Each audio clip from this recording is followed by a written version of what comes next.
Ini dari latihannya.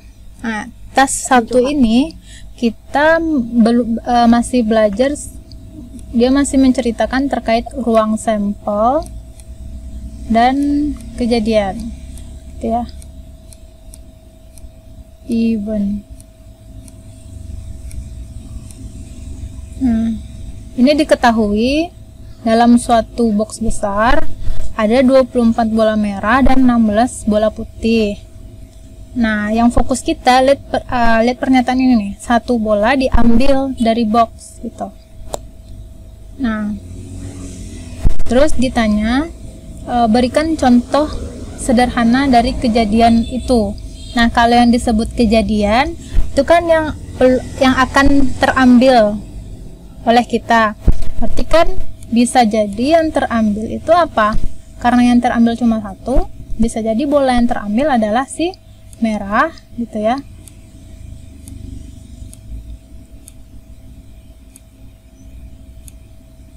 Atau yang terambil itu adalah putih. Jadi kita misalkan tulisnya I2 adalah kejadian putih misal. Putih. Itu, ini bisa kita tulis sebagai E1. Tuh. Kalau ruang sampelnya apa? Kalau ruang sampel nih ya, yang menjawab C, harusnya kan ini ruang sampel dulu. Nah, baru kita tulisnya gabungan dari kejadian itu. Merah dan putih. Tuh. Kalau kejadian yang disebut kejadiannya adalah sub bagian dari si ruang sampelnya. Terus pertanyaan yang 2-nya, komplement dari bola merah. Komplement kan luarnya, yang tidak, kalau bukan bola merah berarti ya bola putih gitu ya. Gitu. Ini ada. Nah, yang kedua. Nah, ini masih ada kaitannya dengan ruang sampel. Kita punya tabel merencanakan untuk pembelian smart TV dan yang actually purchase gitu ya. Yang merencanakan, yang benar-benar langsung. Dari total sampelnya 2000. Terus tulis ruang sampelnya. Nah, kalau ini kita misalkan dulu kejadiannya nih. Berarti kan kita misalkan si A ini adalah yang plan to purchase smart gitu ya, yang berencana.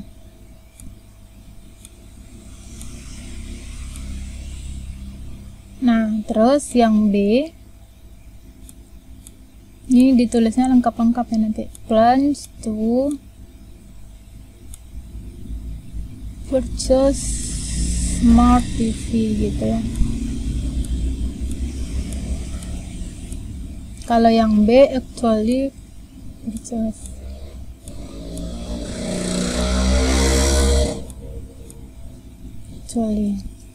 Nah, berarti ruang sampelnya nih, di kita ini kejadiannya bisa kejadian gabungan, S nya bisa kita tulis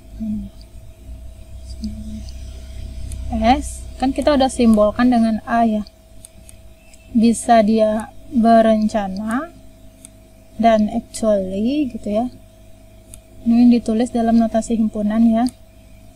Habis itu bisa dia A komplement diiris B, bisa juga A diiris B komplement, bisa juga A digabung B, bisa juga A komplement diiris B komplement. Nah, ini semua kemungkinan ruang sampel yang muncul. Itu. Oke. Nah, kejadian simpelnya itu yang ini, yang kita misalkan dengan A atau yang kita misalkan dengan B, itu kejadian sederhananya. Sedangkan join eventnya yang gabungan. Nih, bisa di irisannya ia merencanakan dan ternyata ia actually, itu kejadian gabungan. Atau yang dia tidak merencanakan dan ia actually gitu, atau yang dia plan to purchase smart TV atau yang tidak actually purchase. Nah, itu disebut sebagai kejadian gabungannya. Nah, diagram Venn-nya kita bisa bikinnya kayak gini aja. Kan AB aja. AB gitu ya. Ini kejadian plan to purchase-nya. Ini yang actually-nya. Nah, berarti kan kalau yang di sini kan irisannya ya. A iris B-nya, ini kita A iris B-nya. Yang ini kan sebenarnya A saja atau A tanpa irisan dari si B. Ini bisa juga kita tulis sebagai A diiris B komplement. Nah, sedangkan ini juga gitu, bisa ditulis A komplement diiris B. Gitu ya. Yang ini B saja atau yang dikenal B saja atau A saja nih irisannya. Yang nomor 3, bagaimana kita menentukan peluang memilih household that plans. Nah, ini dia mintanya yang plan to purchase smart TV. Gunakan persamaan untuk peluang sederhana. Berarti kan yang merencanakan to purchase smart TV berarti banyaknya, cara nulis persamaannya, banyaknya yang berencana gitu ya, banyaknya yang ini plan, banyaknya yang plan to base STV misalnya, dibagi total keseluruhan sampel, dibagi total result of the sample 2000 household gitu ya. Sampel, total sampel aja boleh. Kalau ini dalam bentuk persamaan sederhana, nilainya berapa tinggal kita hitung. Ini kan yang berencana plan saja tuh kita ngitungnya per 2000 gitu. Kalau no kan artinya dia tidak merencanakan purchase. Kalau ini kan katanya that plan to purchase a smart TV, artinya secara tidak langsung dia mengatakan dia yes per total seluruh. Yes keseluruhan yang di sini 500 per 2000 gitu. Kita lanjut ke tas 3. Nah, ini terkait apa nih? Kita baca peluang seseorang memiliki penyakit disease 0,03 dari uji diagnosis kesehatan gitu ya. Diuji untuk menyatakan kapan seseorang tuh benar-benar memiliki penyakit itu gitu. Jika disease-nya ada, peluang hasil ujinya positif 0,9. Ini gampangnya coba kita bikin tabel lagi ya. Misalkan disease to D gitu. Ini disease D.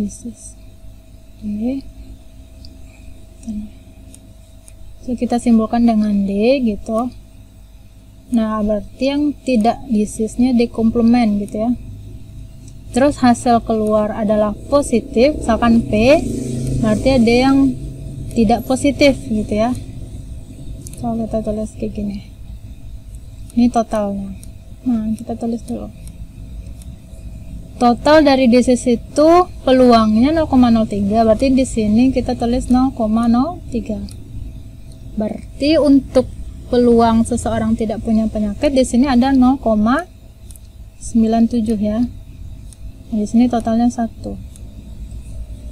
Kita lihat ini jika dia hasilnya penyakit dan ternyata positif.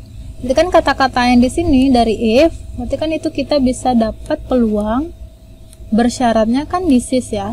Disease dan hasilnya positif P. Nah, ini P bersyarat D.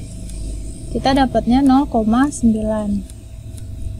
Terus apalagi yang kita dapat? If the disease is not actually present, berarti ini peluang bersyaratnya dia tidak disease tapi hasilnya tetap positif. Jadi ini hasilnya peluangnya 0,02. Pertanyaannya, misalkan dari uji diagnosis itu dia berikan hasil positif. Nah, karena ini ada kata-kata suppose, berarti ini nanti yang ditanya peluang sesuatu bersyarat positif gitu ya. Yang ditanya apa? Berapa peluang the disease is actually present? Oh, kalau yang ini PD-nya aja. Sedangkan yang bawahnya peluang hasil itu positif. Oh, salah. Ini masih gabungan dari kalimat yang tadi ya. Ini kan misalkan diketahui hasil reportnya itu positif, berarti kan dia bersyaratnya positif. Berapa peluang the disease itu actually ada? Berarti yang ditanya peluang dia ada penyakit dengan hasil bersyaratnya itu positif. Ini untuk pertanyaan yang pertama. Pertanyaan yang kedua, peluang hasil yang positif saja. Itu ya. Ini untuk yang pertanyaan yang kedua. Nah, kita cari nih per kolom kayak tadi. Kalau mau tabel boleh, pakai diagram pohon kayak tadi juga boleh. Gimana nyamannya aja gitu. Nah, ini kan yang dicari di sini kita butuhnya peluang dia disease dan ternyata positif. Nah, ini dapatnya dari mana? Kalau kita lihat dari peluang bersyaratnya yang memungkinkan adalah yang ini ya. Kan dari sini yang mana kan ini kan untuk menemukan 0,9 ini peluang dia ada disease dan hasil positif dibagi dengan peluang disease-nya kan. Berarti untuk irisan yang di atasnya aja kita dapat ini hasil kali 0,9 dikali disease-nya aja, peluang disease-nya 0,03. Ini berapa nih? 0,027 ya. Nah, yang di sini sisanya di sekitar 0,003 ya. Oke. Atau ini kan sama aja yang di sini peluang 0,03 ini kan bisa aja kita dapat dari peluang dia bersyarat masih disease, yang ditanya adalah peluang dia tidak positif. Ini kan sisa dari 90%, berarti kan ini kan 10% ya, 0,1. Jadi tinggal dikali 0,1 dikali 0,03, jadi dapatnya 0,03. Nah, sama kayak yang di sini, yang di kolom ini untuk mendapatkannya, ini kan artinya dia tidak ada disease tetapi positif, berarti kita dapatnya dari yang ini ya, peluang bersyarat dia positif dari dia ternyata tidak disease. Jadi tinggal dikali 0,02 dikali dia tidak disease, 0,02 dikali 0,97 untuk mendapatkan peluang dia tidak ada penyakit tapi ternyata positif. Kan hasil kali ini yang di atasnya dikali 0,97 ya. Kira-kira berapa nih? Yuk kita hitung. Dari ini ya, di atas ini. 0,0194. Nah, yang di sini nilainya berapa? Bisa dari sisa ini 0,97 dikurang ini, atau kita dapatnya 0,02. Berarti kan kita punya peluang dia tidak positif dengan syaratnya dia juga tidak punya penyakit yang sama dengan 0,98. Di sini di tabel di kolom ini dapatnya berapa? Kita hitung. 0,9506. Terus pertanyaan yang ini bisa kita jawab. 06. P, peluang dia disease dengan syarat dia positif, berarti dia ini ya, pertanyaan yang A. Cara hitungnya peluang D iris P dibagi dia peluang dia positif.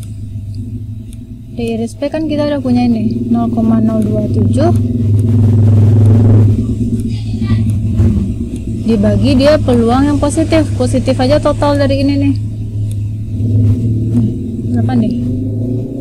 Ini yang jawaban yang si A. 0464. Nah, peluang yang positif saja kan sebenarnya jumlah dari ini ya, kita udah nemu sebenarnya ini.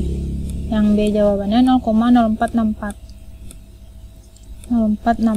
Atau kalau mau nulis matematisnya berarti ditulis saja yang hasil kali, ini kan hasil kali dari ini tadi 0,027, berarti ini peluang bersyarat D dikali PD ditambah peluang bersyarat P, peluang P bersyarat D komplement dikali D komplement. Ini ya yang B, ini jawabannya yang B. Ini sepertinya juga sama tipenya kayak yang nomor 3. Kita punya editor dari penerbit sebuah buku gitu ya. Dari hasil publishnya itu ada pengkategorian lagi nih. Ada hook success, ada modest, ada break even, ada loser. Kita simbolkan aja misalnya ini HS, ini MS gitu ya. Ini BE, ini loser. Nah, kita lihat lagi yang kata-kata ini. In the past, dia menerima review yang favorable atau review yang bagus misal. Tidak ada yang review yang tidak ya. Nah, kita buat lagi total di sini.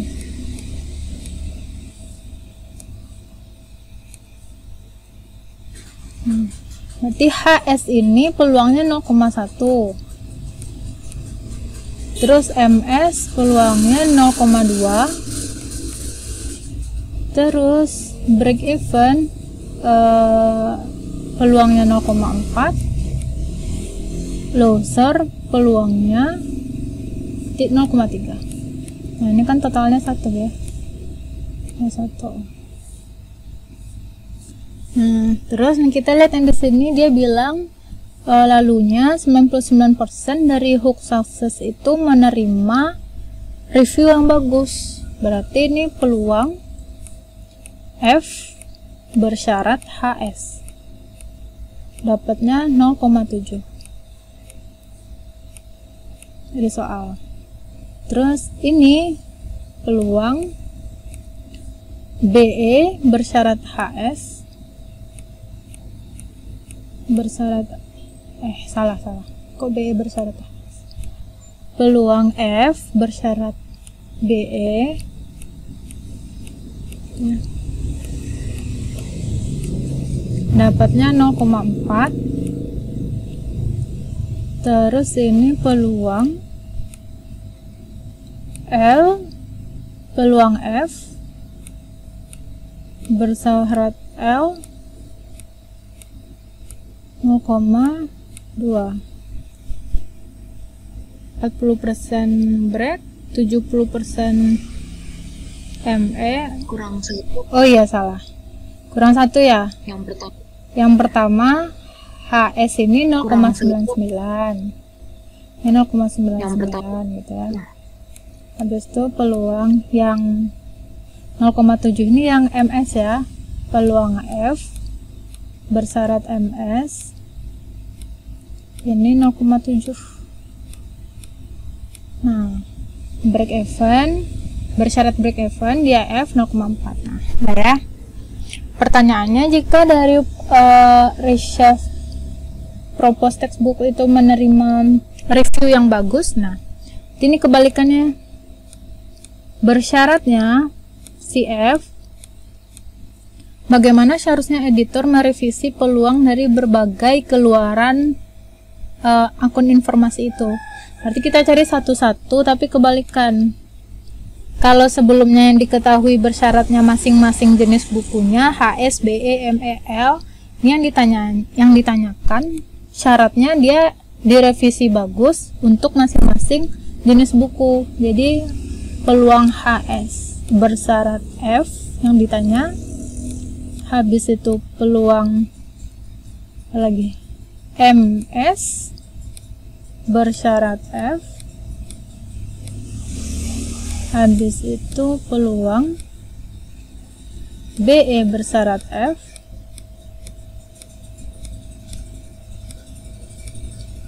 habis itu peluang L bersyarat F.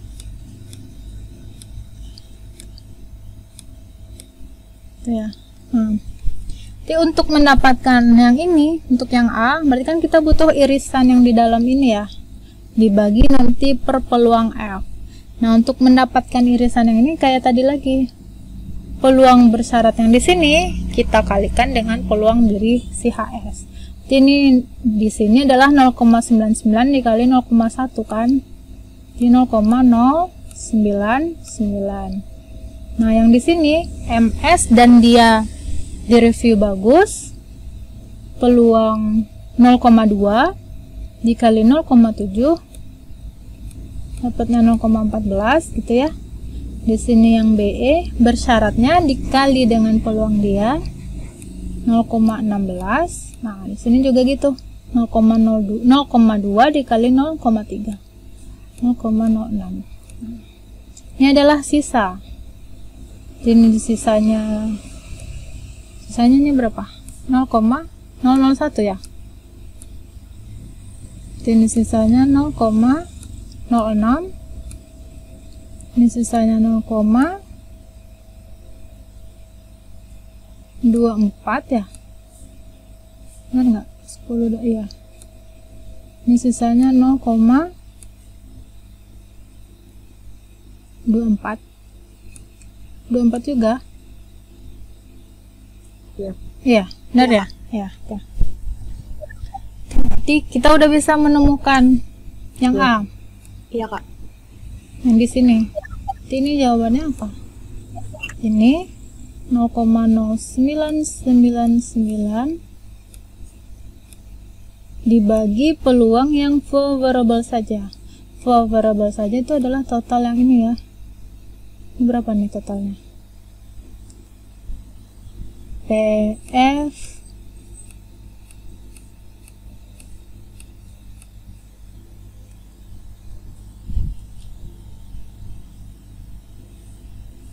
coba kita hitung, 0,099 ditambah 0,14 0,16 0,459 bukan sih, Kak? ya, 0,459. Ini sekaligus menjawab jawaban yang B.